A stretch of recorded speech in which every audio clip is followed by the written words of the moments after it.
Beleza, então vamos pro vídeo sobre a origem da igreja. Então, para você que simplesmente pesquisou isso aqui, veio parar aqui do nada, vai lá, assiste pelo menos o primeiro vídeo, são 10 minutos, tá, gente? Só para você saber que existe uma vida por trás de quem tá falando e saber quem sou eu, né? Bom, vamos lá. Então, galera, ó, vamos para a origem da igreja, né? São 15 minutos, então é 15 minutos, de certa forma, é um pouco superficial, tá, gente? Mas serão muitos vídeos e no decorrer dos vídeos a gente vai falar muita coisa. Então, vamos lá. Existe um povo, na verdade, todo mundo já sabe que esse povo judeu não é o povo hebreu. O povo realmente hebreu. Existe um povo hebreu que se denominava adorador e seguidor do único e verdadeiro Deus, né? Todo mundo sabe disso. Que eles diziam ter como pai Abraão, né? Tá lá em Mateus, tá, gente? Quem quiser ler a Bíblia aí. Tô sem a minha aqui. Vou começar a trazer uma pra cá pro quarto. A minha não, vou pegar emprestado ali que eu não tenho Bíblia. Não mais, só no meu celular. Então, tinha um povo aí que existia como Deus Yahvé, Jeová, Javé, sei lá. Tanto nome aí que se tetragrama Yed-Vav-He, né? As 4 letras sagradas, essas coisas todas aí. Que na maçonaria Yed-Vav, não é Re, Yed-Vav-He é G no final. E eu vou dizer, olha, os maçons sabem mais de coisa lá para trás do que vocês cristãos, hein? Então é bom vocês se informar das origens das coisas aí, hein? É bom. Então, só para informação. Então, esse povo que tinha como pai Abraão esperava um Messias lá, né? Deles. Vem o Messias, que só 12 e alguns seguidores, muitos, né? Enquanto ele vivo, dizia que esse era o Messias. A grande maioria não acreditou que ele era o Messias. Eu falo a grande maioria do povo de Israel, tá?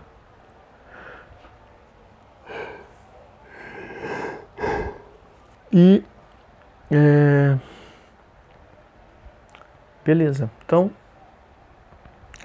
o que aconteceu? O Messias veio com o nome hoje no Brasil conhecido como Jesus. Um grande grupo de pessoas já não chama mais Jesus, chama de Yahushua. Outro grupo chama de Yeshua e vai, pelo amor de Deus, tanto nome que, né, no final das contas é o mesmo camarada. É o mesmo Jesus. Bom, e esse Salvador Messias, né? Porque todo Messias é para salvar algo de alguma coisa. É um enviado para uma solução. Trouxe uma palavra diferente e nessa palavra diferente que ele trouxe, ele falou que para uma pessoa lá, que ele denominou dos 12, né?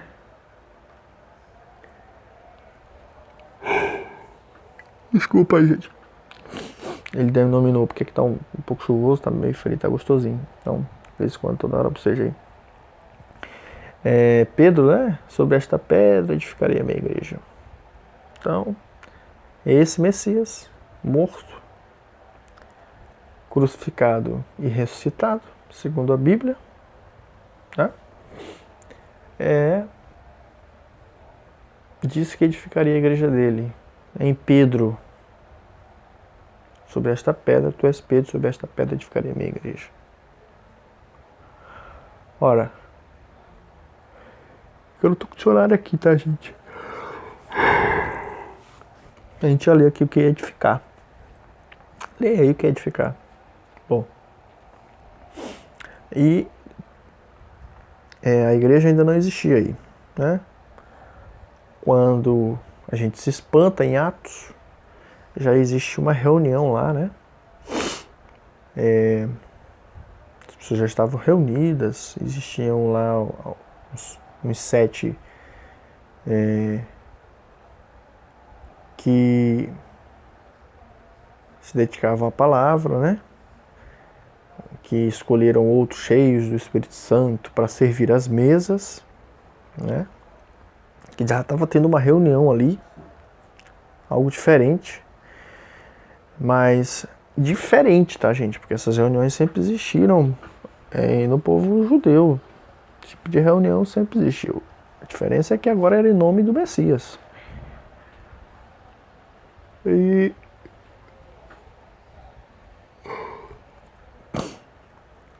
isso começou ali o surgimento da igreja. Mas eu vou dizer para vocês, quem foi o grande responsável pelo levantamento desse movimento de igreja? É um movimento, querendo ou não. Os fanáticos aí me poupem, tá? Vocês vão ficar com que movimento é a noiva de Cristo e não sei o que. Me poupe com esses fanatismos. Não é nesse que eu tô. Isso não é meu objetivo. Se você vê dessa forma, ótimo. Se não, não é como eu vejo, tá? É um movimento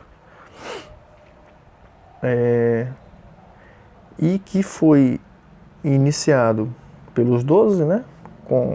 Como Pedro sendo responsável por esse movimento.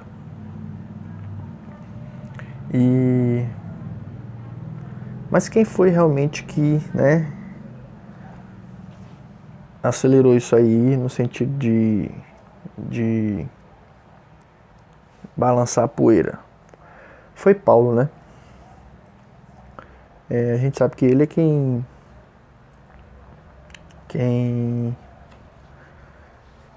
deu voz a esse movimento, né? Tanto é que ele é o que mais escreveu cartas, é o que mais levantou igrejas e foi o que mais deixou normas e regras, né? Então, as pessoas dizem que Pedro foi o primeiro papa, mas para mim foi Paulo foi o primeiro papa. Ele que era o chato da história.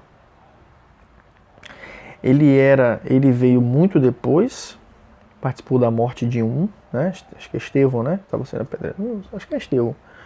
Estava sendo apedrejado, eu sei que tinha alguém sendo apedrejado, e Paulo estava lá, segurando a roupa de um dos que estava dando pedrada, né? Quer dizer, ele já era um assassino desde moleque.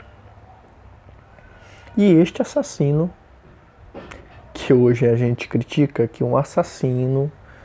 como que um assassino vira pastor e tal? Paulo era um assassino e virou um grande levantador de igrejas. Então você jamais pode criticar que um assassino dará orientações a cristãos. Porque isso aconteceu na origem da igreja. Ou eu estou mentindo? Estou falando a verdade. Um assassino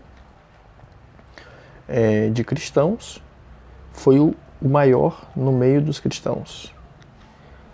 Bom, que se dizia o maior pecador, não sei o que, aquela coisa.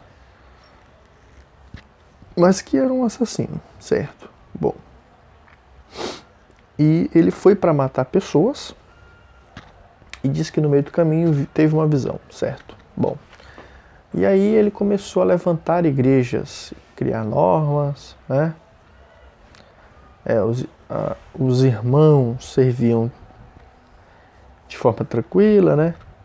Ele começou a definir as normas, quem casa com quem. Jogou um para Satanás.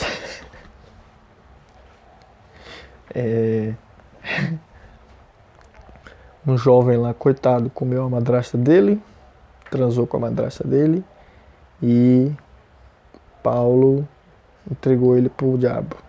Diabo não, para Satanás. Paulo era foda, né? Era um assassino de primeira. E respeitado, né? Cangaceiro respeitado. Mas extremamente inteligente e capacitado. Não é à toa que ele foi o que mais levantou igrejas e deixou cartas. Certo. Bom, isso foi a origem da igreja, né? Com cristãos morrendo, outros fazendo milagres, né? É aquela coisa toda. Bom, e esse movimento se misturou tanto com a política, que surgiu a Igreja Católica. Não se deixe enganar, a Igreja Católica é a raiz da igreja amalgamada com a política, né? Constantino, segundo o que a história nos conta, foi o grande idealizador dessa união permanente, que perdura até hoje e deixou a igreja tão forte. Bom,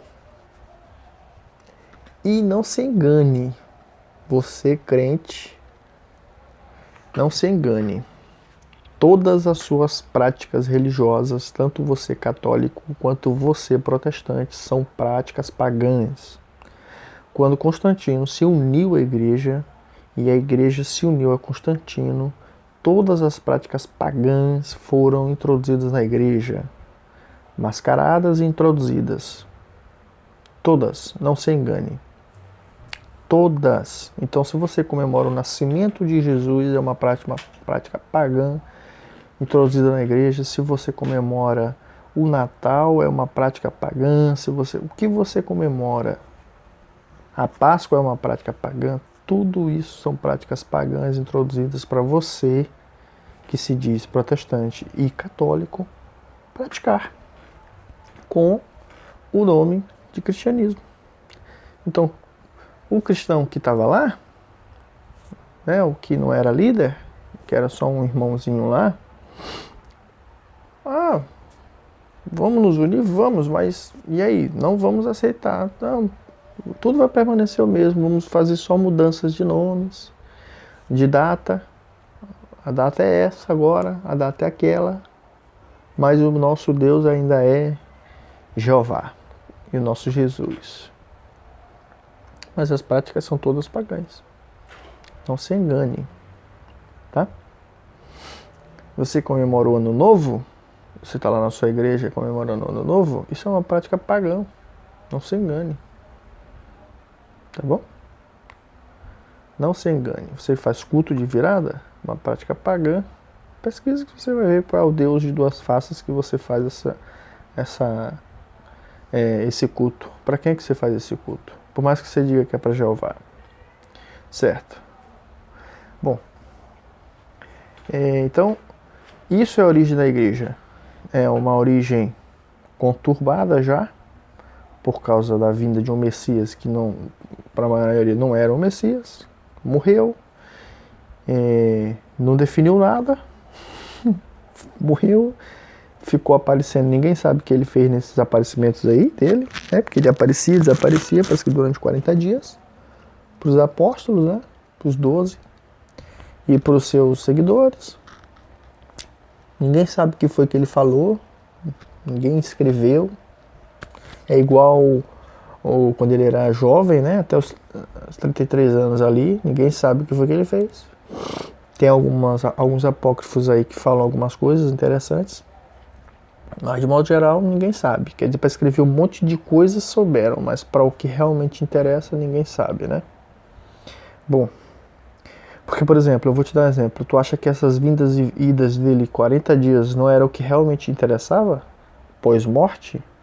Ressuscitado, glorificado, foi ao céu, ascendeu? Não era aí que você deveria saber o que ele realmente queria dizer? mas não te disseram, não te escreveram. Escreveram tudo, até às vezes que ele comia igual um doido e bebia igual um doido, chamado de glutão e beberrão, mas não escreve o principal. Então, são questionamentos que têm que ser feitos.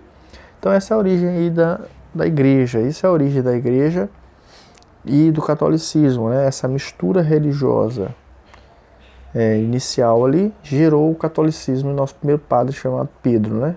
Nosso não, de vocês aí, tá? Não é meu padre, nunca foi. E para alguns mas para mim quem foi o primeiro padre foi Paulo. Sim, ele foi o primeiro padre. Então é isso aí. Eu não estou dando aí a minha opinião, tá, gente? Eu estou só falando de forma mais crítica para vocês perceberem